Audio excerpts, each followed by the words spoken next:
Want to grow your business and take it to the next level? Well, here we all are, and we are going to show you how through hard work, perseverance, and a little help and know-how, you can take things to the next level and push the success of your business even further. Let's get going.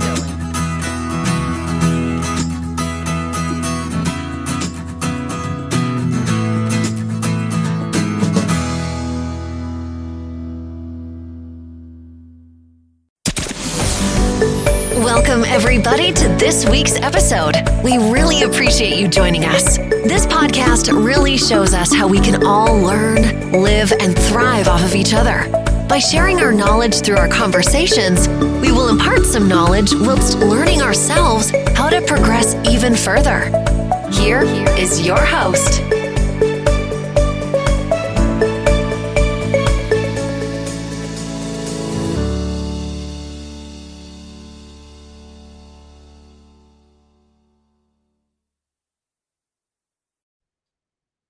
Good to have you on the Backstory. This is Omobolo Stephen, your host on the Backstory. On the Backstory with Omobolo Stephen, we like to shine more light on what has not worked and what will make it work, focusing on government and politics with other subtopics like society and culture, science and technology, and also the environment. Today, I have Gerald Schoenewolf, who is a licensed psychoanalyst and a published author. Welcome, Gerald, to the Backstory with Omobolo Stephen. Thank you for having me. Thanks for joining us on the show. You'll be talking about violence and how we can prevent them. I know you've got a lot of experience in this regard, and I'm looking forward to a great time, and also my audience across the globe. Gerald, what do you know about violence and aggression? Well, in my book, The Mass Killer, I'll show you a copy of it. So this came out in August 1st. Published by Defiance Press. This book, I did research for 1 year on mass killings, which is the most prominent kind of violence happening, especially in America. In America, there are twice as many mass murders than in any other country. And so I wondered why. Why are we having so many mass killings in America? And people are always saying, oh, it's guns. There's too many guns in America. But actually, guns have been available in America since the beginning. You know, the Second Amendment gave everybody a right to have guns. And so people have always had guns in America, but only in the last few decades have mass killings suddenly erupted. You know, they began in the 70s, 80s, and 90s, and they mushroomed into the 210s and 220s. At the present time, it seems like we're having a mass killing every other week. Why? It's not guns. It's our culture. American culture is a dysfunctional culture. It's a violent culture. It's a divided culture. You know, you have the conservative, the militant conservatives, and you have the militant liberals, and they are fighting a war. That war has been going on for a long time, building over the last 100 years or so. You could compare this to a divided family. If you have a divided family where the mother and father are always fighting and they're always trying to prove who's right and who's wrong and who's to blame and who's not to blame, that family is going to be dysfunctional and the children are going to suffer. And when you have a country that's divided and trying to prove who's right and who's wrong and who's to blame and who isn't, that country is going to suffer. A family has to be united, and a country has to be united. So I trace these mass killings to the dysfunctionalism of our society, which also has to do with dysfunctional families, dysfunctional child rearing. I'm a psychoanalyst, so I am very interested in childhood and parenting and what happens and how children are raised. And I think children are not being raised the way they used to be in America. And this is causing problems. In my book, The Mass Killer, I studied this subject. I realized that this dividedness in America started with I would say the Vietnam War. The Vietnam War happened in the late 1960s, 1970s. We drafted people, students, to go over to Vietnam and fight a war in a foreign country. And that, before that, we sent soldiers to fight in World War II, and we were seen as heroes. And that kind of got us motivated to think that we are the defenders of freedom. So we sent people over to Vietnam, and the students started protesting. They didn't want to go over there and fight that war in Vietnam. And for the first time, there were non-peaceful protests. Before that, America always, for the most part, had peaceful protests. But starting with the Vietnam War, the students, who were mostly liberals, justified violent protests because they said, "Oh, our cause is so great that we're justified in violent protests." And they threw, feces at the police. They urine. They threw rocks. People got killed on different college campuses, and that was the start of non-peaceful protests or riots by the liberals. And then you had the feminist movement, you had the black rights movement, you had the gay movement, and lately you've had the transgender movement. All of them have been bullying movements. We have had a revolution in this country, and the laws and values have changed to a great extent. And the change in values have not only happened in America, but they've influenced the whole Western world to do the same thing. And it has led to chaos. And so I see the mass murders as a symptom of that chaos of a divided culture. I studied. Okay, then go ahead. Okay, should I continue? You can. Okay, so I studied 6 case histories in my book of mass murderers because I wanted to get to know them intimately. I wanted to get to know their psychology. I studied some of the most famous mass murderers. They include Adam Lanza of Connecticut, who shot up an elementary school and killed 27 elementary students. Stephen Paddock, who shot 60-something people from a hotel window in Nevada. Sung Hyu Cho, who at Virginia Tech shot up, 20-something students, went crazy. James Oliver Huberty, George Hennard, Salvador Ramos, he was the last one in Texas who shot up a school in Uvalde, Texas. All of these are noted mass killers, and I delved deeply into all the research that was available about them online. And I came up with some I think findings about them that where they all had things in common. They all had very traumatic childhoods to start with. Let's look at the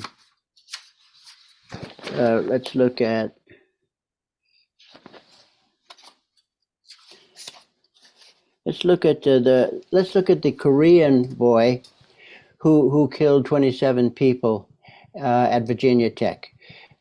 He was born in South Korea. Uh, his mother was matched with his father. She didn't want to marry this man. She was an educated woman, uh, and she begged her father not to match her up with this man. But it was an arranged marriage, and she was forced to marry this blue collar man, who she just loathed. And so they got married. It was a very dysfunctional family in Korea. They lived in this small rural town in South Korea. And soon after, when he was like 7 years old or so, they moved to America. And he had to learn a whole new language, English, and he was put into elementary schools that he didn't fit into. He was already by that time very disturbed. People he went to psychiatrists, and they found that he had a form of autism.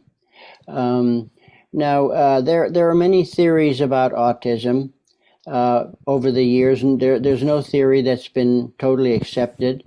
My theory about autism, and this is based on research about postpartum depression. They have found that there is a link between mothers who suffer from postpartum depression and autism.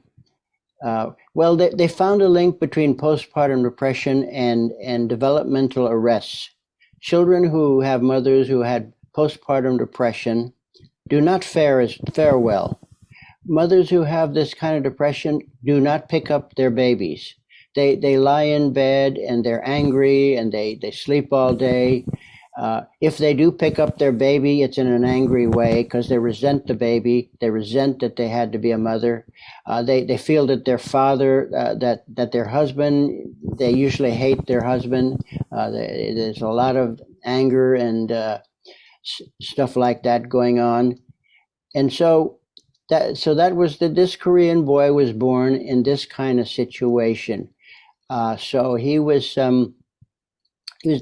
diagnosed with a kind of autism, and by the time he was in America, he didn't relate to other students. He didn't relate to teachers. His parents, who were very religious, took him to church and tried to get them to perform an exorcism because they thought that he was possessed by the devil. But that never came to be. By the time he got to Virginia Tech, he was like probably schizophrenic. He had an imaginary friend that he talked about. He was a loner, and he just could not get along with anybody. He tried to approach some women there, but he approached them in a totally awkward way. And one woman, he suddenly appeared in her dorm room, and he had given himself a name, sort of like Nobody. He had a name. He named himself Nobody. I'm paraphrasing, was something like that. And he said, "Here, I'm Nobody. How are you? I would like to go out with you." And she was, of course, freaked out and called the campus police. So this guy told many people that he was angry and he planned on killing a lot of students. He didn't keep it a secret. People on his roommates, they all knew he was crazy. One roommate even tried to call the police and tell them about him, but the police dismissed it and said, "Oh, he's probably just going through a phase." And they didn't do anything. Now, he, like other mass murderers, he really kept up with mass murderers. He had a file in his room where he kept up with.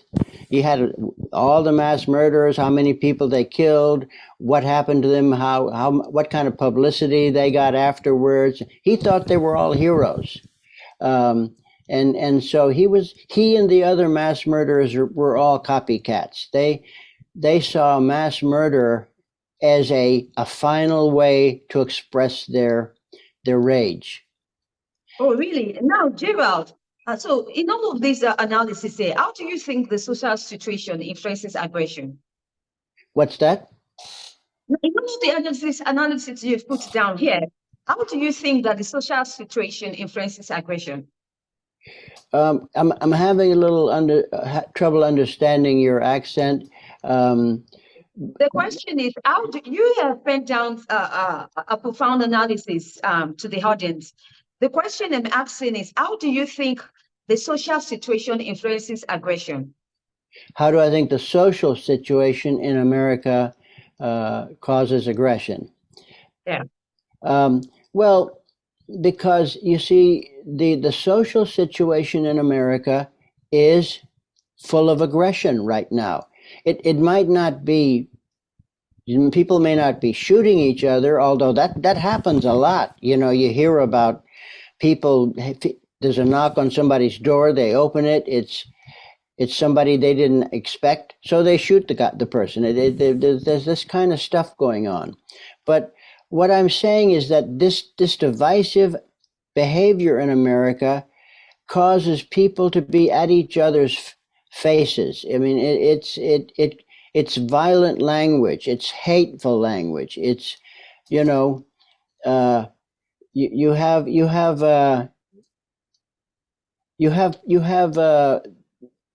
militant feminists talking about toxic masculinity, for example.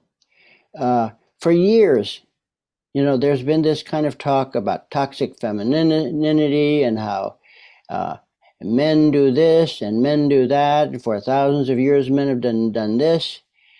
And men grow up in this society and they can't talk.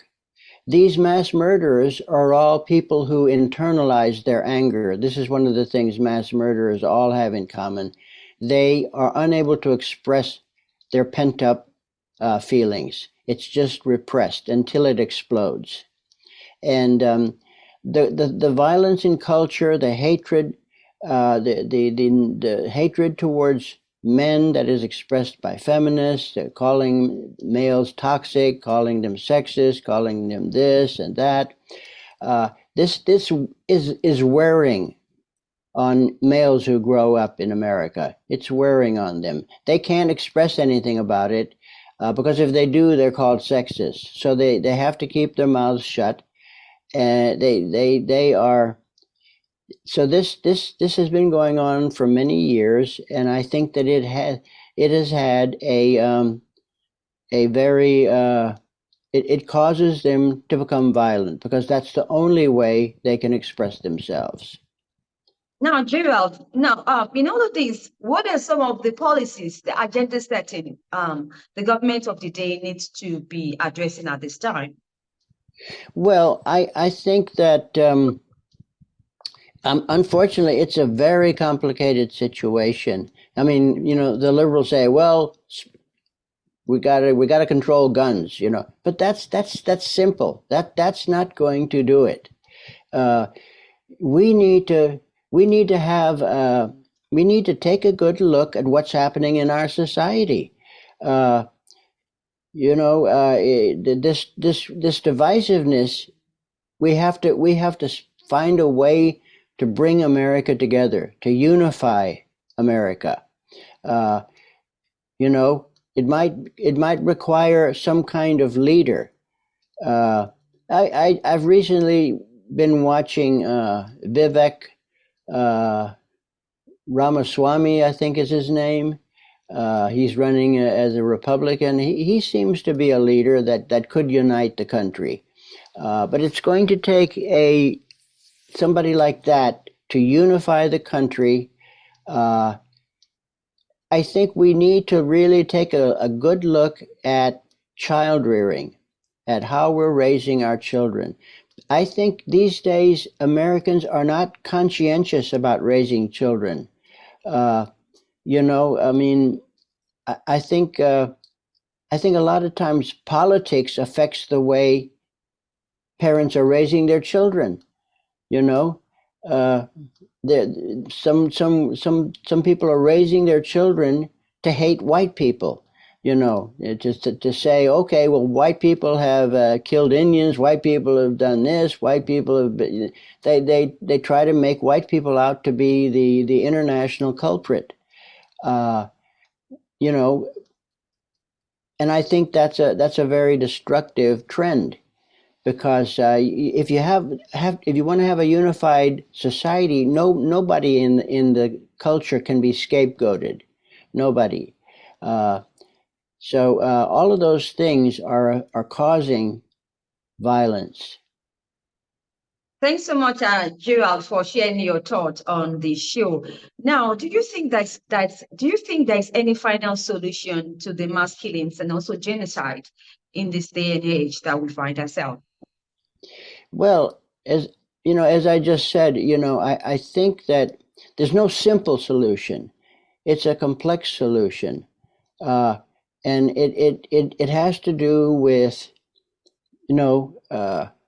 unifying cultures, not just America, but I think places in other countries have to be unified as well. Unification, and returning to values that we started out with. We started out with liberal values, but these were workable values: live and let live, pursuit of pleasure, and also taking responsibility for who we are, and for participating as citizens in a country. It's just it's a whole process of restoring values that work, values that are based not on political slogans, but are based on scientific principles. Gerald, thank you once again for that information you just shared with us. Do you have any projects, interesting information that you'd like to share with the audience of the backstory? Well, I hope people will buy this book. I think I'll show you it again. I think this book will have a lot to say if people read it. I think it has a lot to say about the violence in the world and the chaos, because it seems to me that the world right now is headed towards maybe another world war. It just seems to me the world is getting more and more unstable every year, and it seems like the only way human beings know how to take care of their feelings is to have a war every now and then. History is full of wars. And the hardest thing for humans to do is to resolve things in a peaceful way. But that's what that humans have to learn. I also wrote another book called Lizzie, which is the story of Lizzie Borden.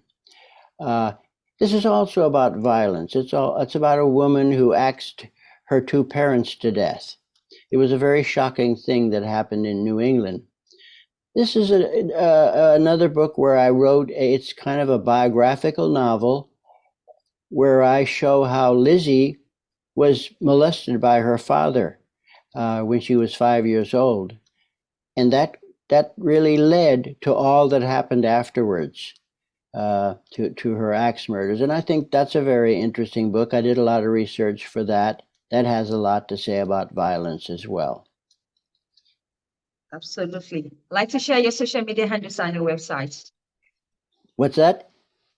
Like to share your social media handles on your website. Sure. Can you go ahead? You want me to say some of my social media? Yes, on your website to the audience. How do I do that? No, you can say it how to them. They are listening. Well, if you want to find out more about me, you can go. I have a website called drschoenewolf.com, and that has I've written 30 books, so that lists all of my books. I was writing and getting published by regular publishers until about late 1980. Then I started getting canceled because I was critical of feminism. I got some really horrendous reviews for some of the books I wrote, that I was a sexist and I was this and that. And I think, the publishing industry right now, the mainstream industry, is very much influenced by feminism. So I'm canceled, and I've had to publish most of my books myself on Amazon since then. Now, as I said, I have my own website. I also have a website called livingcenterpress.us, US, that lists a lot of my books, including The Mass Killer. I'm on Facebook, I'm on LinkedIn, and other places like that. Thanks so much, Gerald Schoenewolf, for sharing your thoughts on today's show. I really appreciate your time. So also my audience. Share your thoughts and your expertise on violence and how to prevent them. I wish you best of luck in all the projects that you're back upon, Gerald. Thank you so much for having me. It was nice meeting you and being on your show. Thank you so much once again. If you'd like to catch up with any missed episodes of The Backstory with Omobolo Stephen, you can catch up on any cross promotion platforms or any distribution platforms online, and do have a great time listening to experts and professionals share their thoughts on topics and subjects on the government and politics. Till I come your way, I really need you to stay safe. I talk to you soon. Okay.